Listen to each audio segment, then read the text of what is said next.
that carriers could infect others without knowing they were sick. 그 시간대에 거기를 가셨죠? 예, 맞습니다, 선생님. At the peak of the outbreak, hundreds of contact tracers were mobilised.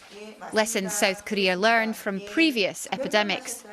그럼 실제 거기 가셔서 몇 시간이나 머무르셨죠? She's allowed to ask personal questions and record private details because of special laws brought in to combat infectious diseases.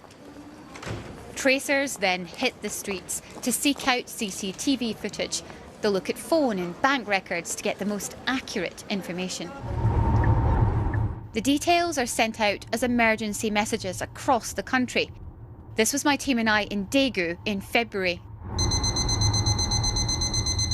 But that's the kind of thing we've been getting. Another win. Oh, we get another one coming? Yeah, here. 10일 하루만 체크한 거예요? Tracking down COVID-19 carriers once took days. After gaining access to even more data, it now takes less than an hour. Okay. How are you feeling? Pretty tired, actually. I come from the South Carolina. Technology is used at the border too. And you have no symptoms? Luckily not. Park Ju-yeon is taught how to download a quarantine app on her phone. She won't be allowed to switch her phone off or move from her quarantine address for 14 days. 위반하면 강제 추방이에요. This foreigner is told he'll be deported if he doesn't comply. But Ju-yeon feels this is right. I'm so grateful that I can be on this territory, honestly. Nothing I can describe better. I'm just so glad. Few have complained about any intrusion on privacy. It's been seen as a price worth paying. 애들 이쪽으로 오세요. Track and trace has kept this country out of lockdown. 설치 안 됐어요. 설치하셔야 돼요, 먼저.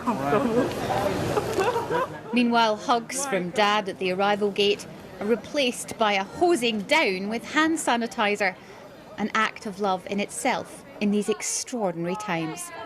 Laura Bicker, BBC News, Seoul. Boris Johnson has hosted a global summit on vaccines at a time when inoculation programmes around the world have been severely disrupted by the coronavirus pandemic.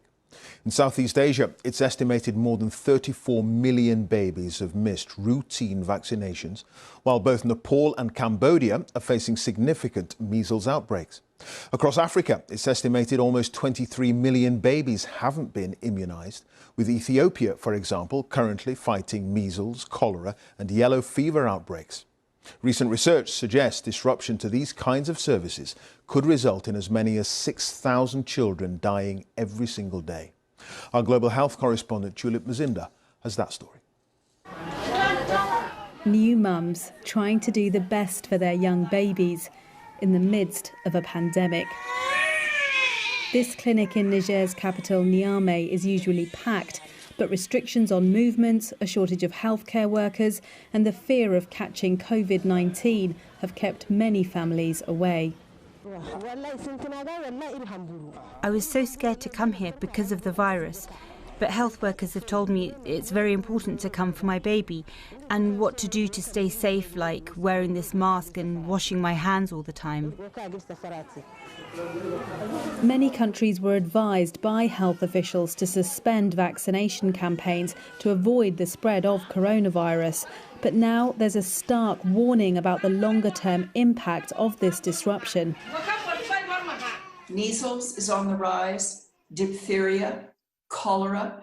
So what is now threatened is all of those gains in the last 30 years, that we will wipe them away just because children are not getting immunizations. So has some damage already been done here? Are we going to see children die because of this? We will lose children. We know it. It's right here. It's at hand. Medical staff around the world are working tirelessly to make sure as many children as possible are vaccinated. Here in Bangladesh, immunisation clinics are reopening under a new normal. These types of clinics will be crucial when it comes to rolling out any eventual vaccine for COVID-19.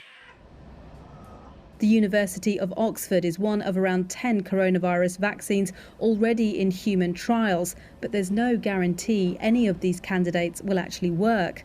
At today's summit, Oxford's pharmaceutical partner AstraZeneca announced it can make 2 billion doses of the product available as part of efforts to ensure poorer countries have equal access to any future vaccine. If we want to have vaccines quickly, we should be doing and producing them at risk, scaling up to large quantities, and then making sure that those are available for some critical subgroups. Here in Colombia, health workers go door to door trying to protect children against viruses that can be prevented. Almost £7 billion was pledged to that fight today so that these life-saving campaigns can continue. Tulip Mazumdar, BBC News.